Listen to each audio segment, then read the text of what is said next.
Antes de empezar a hablar del tratamiento, entonces vamos a recordar dos o tres cosas importantes que nos van a ayudar a que comprendamos el manejo farmacológico.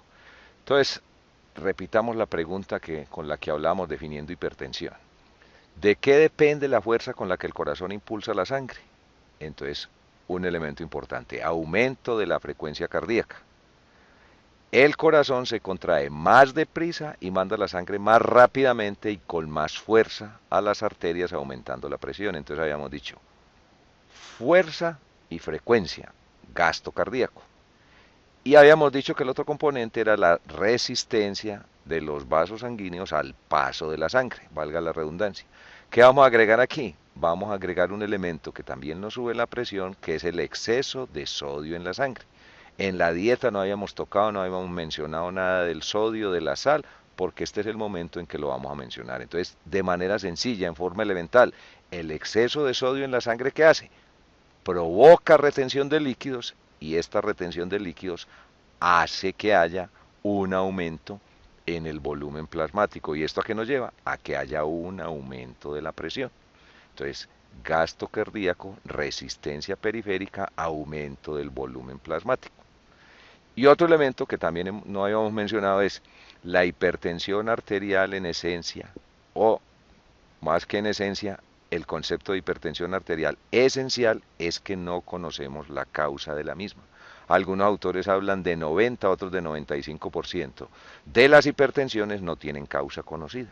Entonces, como estamos diciendo ahí, no se sabe la causa del problema, el organismo está funcionando bien, pero la presión se mantiene en nivel tal, el nivel es alto. Ese otro 5% o 10% para otros autores sí tiene otra causa, pero no es como la esencia de esta capacitación, entonces seguimos manejando, es como el nivel básico, el nivel sencillo.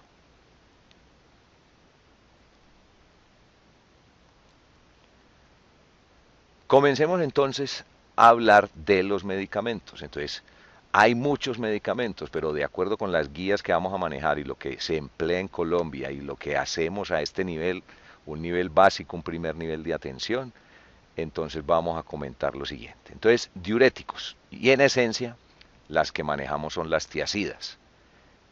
¿Cuál es una definición sencilla de diuréticos? Sirven para que los riñones eliminen el exceso de agua y de sal. Por eso les recordé en la diapositiva anterior que ya ese sodio tiene un papel importante en este manejo. Entonces, el sodio aumenta el volumen plasmático, nos retiene líquidos y nos aumenta la presión. ¿Qué van a hacer las tiacidas? Van a ayudar a eliminar el exceso de agua, diuresis, y el exceso de sal, entonces va a haber natriuresis. O sea que la cantidad de líquido de la sangre disminuye y la presión arterial disminuye. Entre los diuréticos que usamos son la hidroclorotiazida y la clortalidona. Beta bloqueadores. ¿Qué estamos diciendo? Ayudan al corazón a latir más lentamente. ¿Qué habíamos dicho fisiológicamente? El corazón aumenta la frecuencia cardíaca y lo hace con más fuerza. ¿Qué va a hacer el beta bloqueador? Va a ayudar al corazón a latir más lentamente y con menos fuerza. El corazón bombea con menos fuerza, menos frecuencia cardíaca y la presión arterial disminuye. Ya los nombres que utilizamos, metoprolol, propanolol y el atenolol, como parte pues de lo que la farmacología presenta. Inhibidores de la enzima convertidora de angiotensina, los que llamamos las IECA. ¿Qué se dice de las IECA? Impiden que el organismo produzca una hormona llamada angiotensina 2. No vamos a entrar en todos esos procesos que se dan al interior del organismo, en hígado, en riñón, no. Simplemente vamos a decir, esta hormona hace que los vasos sanguíneos se estrechen. Entonces, si impedimos que se produzca esa hormona, entonces no va a haber estrechez de vasos sanguíneos, sino dilatación. Entonces, los IECA impiden ese mecanismo y la presión arterial disminuye. En vez de haber vasoconstricción, va a haber vasodilatación, el enalapril y el captopril. Bloqueadores de los canales del calcio, otros o calcioantagonistas. ¿Qué hacen esos medicamentos? Impiden que el calcio entre en las células. ¿En cuáles células? En las células del músculo cardíaco y en las células de los vasos sanguíneos. ¿Qué consecuencia lleva? Los vasos sanguíneos se relajan y la presión arterial disminuye. Entre esos medicamentos tenemos la anlodipina o el anlodipino y el verapamilo. Entonces, bloqueadores de los canales del calcio. Aquí le dedicamos una diapositiva a estos que llamamos los ARA2 o los antagonistas de los receptores de la angiotensina. Vuelve la palabrita angiotensina 2. ¿Por qué? Porque hacen lo mismo que la IECA. Entonces, ¿a qué lleva eso? A que actúen como antagonistas o bloqueadores del receptor de angiotensina 2. Repito una vez más, no vamos a entrar en todo ese concepto teórico. Pero entonces, ¿ese bloqueo qué hace? Hace vasodilatación. Y esa vasodilatación ayuda o contribuye a que se reduzca la presión arterial. Entonces, un elemento importante, no vamos a mezclar IECA y ARA2. ¿Por qué? Porque hacen lo mismo. Entonces, ¿qué estamos diciendo? Los ARA2 se usan principalmente cuando el individuo no tolera un IECA. Entonces, antagonistas de los receptores de angiotensina e inhibidores de la enzima convertidora de angiotensina. Entonces, es una mezcla que no se usa. ¿Por qué? Porque apuntan hacia lo mismo. Resumamos entonces el tratamiento farmacológico con esta base teórica sencilla que brindamos sobre los medicamentos. Entonces, ¿qué vamos a hacer? Entonces hemos dicho, con todo lo anteriormente expresado, se considera paciente hipertenso todo aquel individuo menor de 60 años que tenga, después de las pruebas, de unos valores iguales o superiores a 140 en la sistólica y 90 en la diastólica. Habíamos dicho que los mayores de 60 pueden hacer una hipertensión sistólica. Entonces, en los mayores de 60 es aquellos que van a tener mayor o igual a 150 la sistólica y 90 la diastólica. Entonces, hipertenso en nuestro medio, todo paciente mayor de 18 años que tenga una presión arterial igual a superior a 140/90. ¿Cómo va a ser la terapia? Entonces, hipertensión sin complicaciones. Entonces, ¿qué vamos a usar? Vamos a usar monoterapia, es decir, los IECA por un lado, o utilizamos los ARA, o utilizamos los calcio antagonistas, o utilizamos los beta bloqueadores, o utilizamos las tiazidas. Esa es la monoterapia, es decir, solo un grupo farmacológico, o IECA, o ARA, o calcio antagonistas, o beta bloqueadores, o tiazidas. Vamos a mirar que básicamente se empieza casi siempre con tiazidas, pero depende de la cifra que en ese diagnóstico inicial se encuentre. Cuando ya, de acuerdo con la clasificación, se requieran más de 2 medicamentos, entonces ya vamos a mezclar. Entonces recordemos, la única mezcla que no se debe hacer es IECA y ARA2. De resto usted puede mezclar IECA con calcio antagonistas, con beta bloqueadores, con tiazidas. O ARA2 con calcio antagonistas, con beta bloqueadores, con tiazidas. Ya será el profesional a cargo del manejo quien haga la combinación adecuada. Si la presión arterial está mal controlada, entonces ya empezamos a manejar la optimización de dosis, a hacer mezclas. Y un elemento muy importante, otra vez les recuerdo, nuestra capacitación es para un nivel básico. Un pacientico que no nos responda a un tratamiento o que su presión no se controle, hay que referirlo a un nivel superior. Ya hipertensiones con complicaciones, tampoco es el objeto de la charla, se manejan como lo expresamos.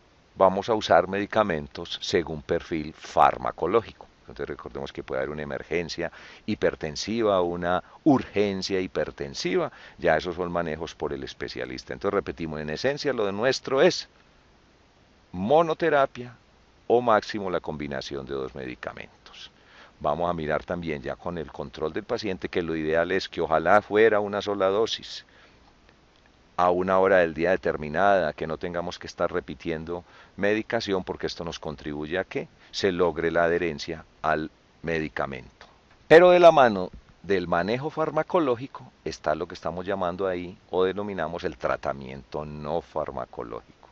Entonces, elemento importante, esos cambios en los estilos de vida. ¿Por qué? Porque fíjense lo que hemos dicho, la hipertensión está relacionado con muchos elementos que en el estilo de vida la afectan, lo que decíamos, estresores en el trabajo, una vida sedentaria, tener un falta de actividad física, la dieta inadecuada, entonces todo un primer elemento grande es un cambio en el estilo de vida. Entonces, ¿esto va de la mano de qué? una evaluación psicológica o psiquiátrica. Es decir, a ese paciente tenemos que mirar cómo maneja la ansiedad, si tiene episodios de depresión, es decir, ubicar adecuadamente en ese estilo de vida cómo es esa evaluación psicológica y psiquiátrica y orientar al paciente en que la presión se controla, pero tenemos que controlar también esos elementos que nos contribuyen a que aumente esas situaciones estresoras, esas situaciones de ansiedad, de depresión, que es importante que actuemos sobre ella. Entonces bien, queda como de la mano, cambios en el estilo de vida, evacuación psicológica, educación al paciente. Entonces, uno de los elementos importantes y en lo que vamos a insistir es la hipertensión es asintomática. Nuestro paciente se siente bien fácilmente. Entonces, uno de los elementos que hay que insistirle al paciente es que tiene una enfermedad crónica, que es asintomática la mayoría del tiempo, que debe considerar que su tratamiento es para el resto de su vida. Entonces, de ahí que busquemos un tratamiento fácil de administrar, que ojalá con el menores efectos colaterales para que nuestro paciente genere adherencia. Entonces insistamos en eso. La hipertensión es una enfermedad crónica, asintomática la mayor parte del tiempo. El paciente no va a sentir nada raro, pero la hipertensión va afectando el organismo y como hemos dicho y lo vamos a mencionar varias veces, va a afectar órganos diana, órganos blanco, cerebro, ojos y siga de ahí para abajo, corazón, riñón y todo lo demás. Entonces insistir mucho. Enfermedad crónica, asintomática, hacer consciente a ese paciente de su patología y hacerlo consciente de que el tratamiento es de por vida. De ahí esa insistencia. Terapia nutricional, otro elemento importante. Ya hemos mencionado que un factor de riesgo es la obesidad, pero una vez tengamos un diagnóstico de hipertensión, todo aquel paciente que tenga sobrepeso, es decir, un índice de masa corporal mayor a 25, entonces hay que enseñarle a ese paciente, orientarlo para que baje de peso. Al bajar de peso, baja el gasto cardíaco y nuestro paciente se va a mejorar. Ahora no quiere decir que va a haber una restricción, no.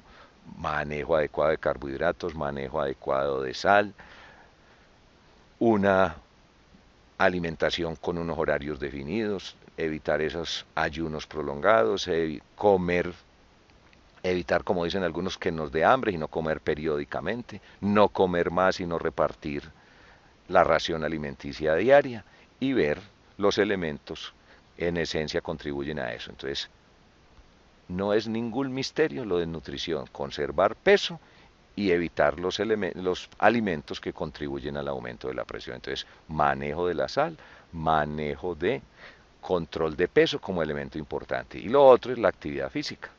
Hemos insistido que es una importante recomendación y lo que le dicen a uno es que con este ejercicio gano cardio, en esencia es caminar 30, 40 minutos, 3, 4 veces a la semana, es decir, que en promedio semanalmente se esté caminando rápidamente. No es correr ni es caminar a paso normal, un caminado que nos genere satisfacción sin necesidad de cansancio, que sintamos que la caminada nos está sirviendo como actividad física, como terapia para el manejo de la presión.